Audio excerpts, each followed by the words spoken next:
ठगदार भाइले पैसा दिउँला भन्थ्यो, कहिले दिन्छ कुनी?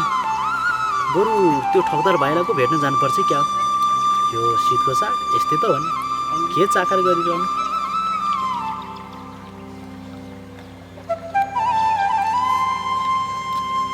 ज्यामिदाई आएको फेरि चिलले छ। ओ ज्यामिदाई चिलले छ है। ओहो भाइ पनि ठ्याक्कै आइपुगेछ। के हुनु भाइ, यस्तै त हो नि, गरिब दुखीको दुःख मात्र रहेछ। जति पढेर नि के गर्नु, पढेर पनि जागिर खान पाइएन। यता आउनु दाइ, बसेर कुरा गरौँ। ए ल ल भाइ, आएँ म। हस्।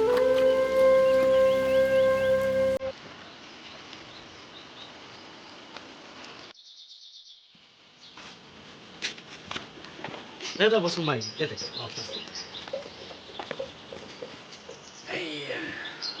ज्यामिदाई तपाईँ पढेर दुःख गर्नुभयो, म यहाँ नपढेर तपाईँ। लौ कसरी ठगदार भाइ, तिमी त मजाले पैसा कमाउँछौ होइन? ए ज्यामिदाई पैसा गई सर्भिसको कुट्ने खाएर पनि नानी नपाउँदा दुःख पाउनुभयो होला। म त्यही नगरेर आत्महत्या नगरेर अहिले नेताको लाइसेन्स बनाउनु नपाएर दुःख भोग्दैछु। लौ हो कि ठगदार भाइ, तिम्रो लाइसेन्स भयो भने चाहिँ के हुन्छ नि भाइ? यहाँ ज्यामिदाई त्यति पनि थाहा छैन। थाहा भयो भए म ज्यामी हुन्थेँ त भाइ, मिस्त्री हुन्थ्यो होला। ल सुन्नु ज्यामिदाई, नेताको लाइसेन्स भयो भने धेरै कुरामा राम्रो हुन्छ। ठुला ठुला काम आउँछ, सबै नजरमा राम्रो हुन्छ। तपाईँले काम दिन्छ, अरूको कुरै थाहा यो ए हो है भाइ, अनि किन नपढेको त भाइले ऊ बेला? पढेको भए त भाइलाई धेरै राम्रो हुने रहेछ नि। दाइ उभिएर कमाएर पत्ला भन्दा रिस गर्थे। अहिले केही कुरा आफूलाई रिस लाग्यो। आमा बाबु कुरा मानेर पढ्नुपर्ने भाइले।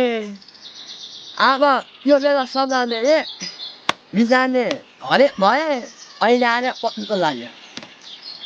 ल ठिकै छ भाइ, तिमी नपढे पनि तिम्रो छोराछोरीलाई चाहिँ मजाले पढा है।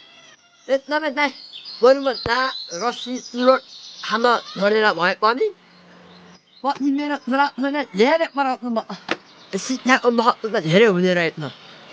ल धन्यवाद छ भाइलाई, शिक्षाको महत्त्व बुझेछौ। ढिलै भए पनि अहिलेको जमानामा शिक्षा बिना के पनि सम्भव छैन भाइ। त्यसैले हामीले शिक्षामा एकदमै जोड दिनुपर्छ भाइ। ज्यामिदाई शिक्षाको महत्त्व बुझे तपाईँहरू पनि बुझ्नु होला। आफ्नो छोराछोरी भाइ बहिनीलाई बुबामा भन्दा शिक्षामा पढ्नु पर्ने। ओहो धेरै केहीसँग कुरा गरेको त हो नि ठगदार भाइ, अनि आज पैसा दिन्छु भनेको होइन भाइ? पत्नीलाई दाइ पैसा भन्ने कुरो बिस्तारै बिक्री गर्छ। ल अहिले म गएँ, नेक्स्ट पार्टमा भेटौँला।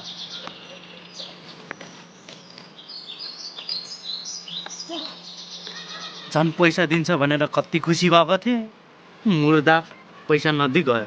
त्यसलाई मात्रै थाहा छ शिक्षाको महत्त्व? हामी पढेकोलाई चाहिँ थाहा हुन्न शिक्षा के भनेर। कति नपढेको जस्तोलाई जस्तो ज्ञान पेलेर गए।